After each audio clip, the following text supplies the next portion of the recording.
ఎవరది ఏడ్చేది? ఈ ఇంట్లోకి దెయ్యం వస్తుందా? ఈ ఇంట్లో నేనే ఒక పెద్ద దెయ్యాన్ని.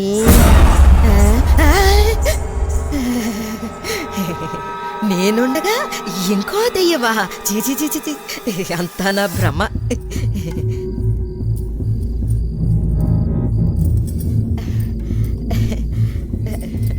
ఏం లేదు, ఏం లేదు.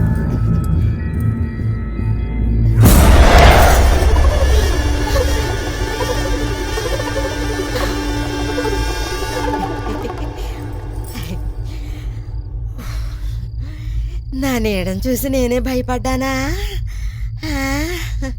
అంతేలే, భయంతో ఉన్నప్పుడు నీడ కూడా దెయ్యంలా కనపడుతుంది.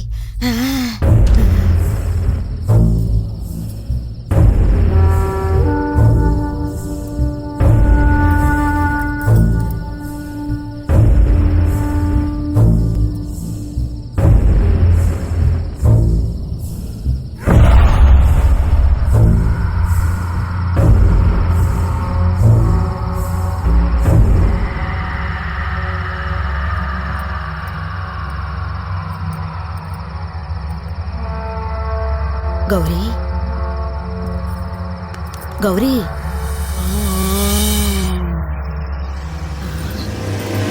గౌరీ,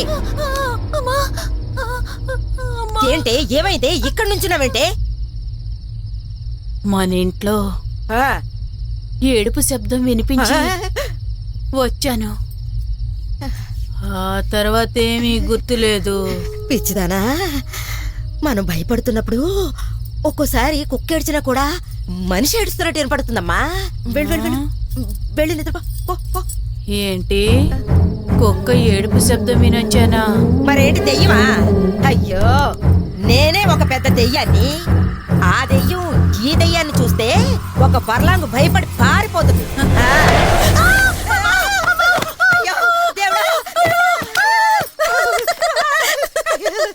నేను జానుని. మీరు నన్ను వెతుక్కుంటూ నా రూమ్ దగ్గరకు వచ్చారు కదా, ఏంటా అని అడుగుదామని ఇక్కడికి వచ్చాను. మీరేమో నన్ను చూసి భయపడిపోయారు, చిన్న పిల్లలాగా. నీ తోలు బోల్చేస్తాను, జాగ్రత్త. అలాగే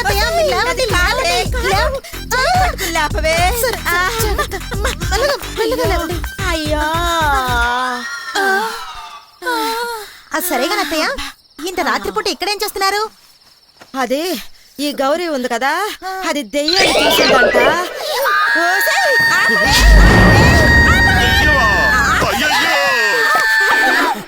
అరవకే అరవకే, రాఘవ కనపడితే పరిగెత్తుకుంటూ వచ్చేస్తాడే. నీకు దండం పెడతానే.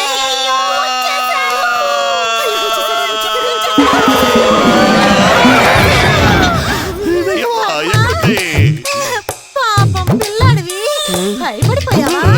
ఎవరు దెయ్యం దెయ్యం అరిచారు? ఎవరో కాదు నాయనా, నేనే. నువ్వా? రాఘవా, నడువు నొప్పుడుతుంది, కాస్త దిగుతావా? సారీ వదినా, సారీ వదినా, అమ్మ అనుకున్నాను. నువ్వా? అమ్మ ఎక్కడా? అమ్మా, కాలెత్తేవా నరికి పారేస్తాను. నువ్వు అలా ఎగురుతావని నేను కింద కూర్చున్నాను. ఇదిగో రాఘవా, పని మనిషి కాస్త బొద్దుగా లావుగా ఉంది, అక్కడ ట్రై చేసి చూడు. ఎక్కడ?